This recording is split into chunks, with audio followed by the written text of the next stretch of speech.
Hello, NWOBHM here today. It's the 1st of January 2023. Before we get into it, if I could ask the usual opening request for a favour, and that's if you would please subscribe to the channel. That'd be marvellous. Every subscriber helps, so please click the button if you would. That'd be great. Right, today we're going all the way back to the good old new wave of British heavy metal days and a band called Original Sin. Now, in case you might not remember them, they were around from the late 70s to the mid 1980s, and another band from back then that were trying to make a name for themselves, but unfortunately for Original Sin, it didn't quite work out for them. There was a solitary, well-received single. They struggled on for a bit after that, and they called time in. I'm pretty sure it was 1985, as is the hint on the cover there, beginning to end 1979 to 1985. Anyway, despite the band not making much of a mark back then, which was unfortunate, good old obscure NWOBHM Releases have somehow dug up various demos that were recorded by Original Sin back in the good old days. And they've recently issued a quite fine CD of those demos, Original Sin's single from back then, and even a live track from the band's final show. But however, as is the label's usual MO, it is a limited run of only 500 CDs, so you'd better get in there quick. Musically, top class new wave of British heavy metal era, with sound with not a little variety and finesse. Let me emphasize that. There's something a bit different going on here.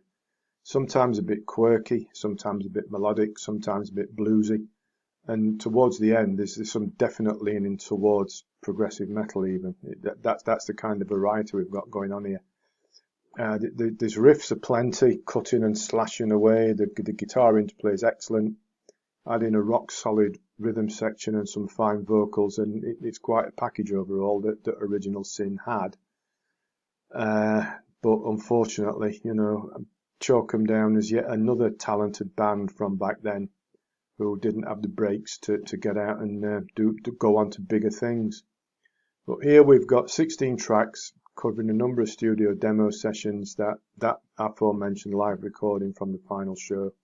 And it is interesting to listen now. The band developed through those sessions from, well, arguably at least a little bit rough and ready to begin with, and how they then developed over the years and over the demos, bringing in those progressive metal elements as well.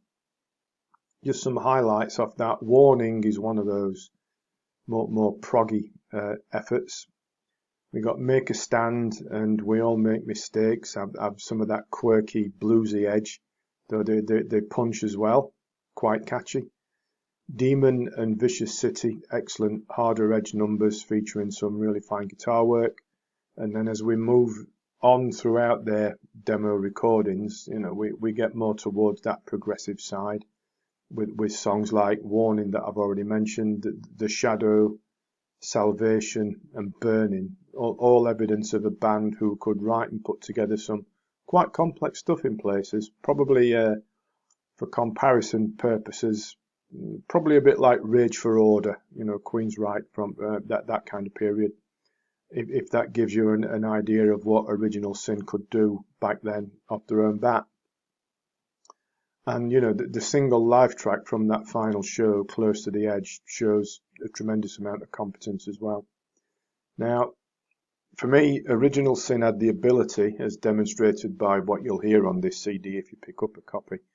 But despite that, unfortunately, they ultimately went the way of many in the NWOBHM era band from back then, who were talented enough, but for whatever reason, didn't get the breaks to go with it and couldn't get out of the pack. I say top marks again to obscure NWOBHM Releases for digging up these demos, and like they do, they seem to magic up lost bands from back then at will and put out good stuff like this. So now we've got the opportunity to listen to Original Sin and what they were all about. If you'd like to get your hands on a copy, as I've mentioned, it's just a limited run of 500 and then that's it. As I record this, 1st of November 2023, the label Obscure NWOBHM Releases still showing it as available from their website, so I'll drop a link in the description below back to the label so you can see if any are available and snatch one up for yourself. Recommended listen if you do that. Next up should be a bit more NWOBHM with Air Force and their album Strike Hard. So we'll call it a day for now. So link to Obscure NWOBHM Releases below if you'd like to go over there and see if there are any of the 500 left. They said there are as I'm recording this, 1st of Jan 2023. So we'll leave it there. So as usual, thanks for watching, thanks for listening, take care. Oh, and do subscribe before you go. That would be marvellous. Thank you. So long.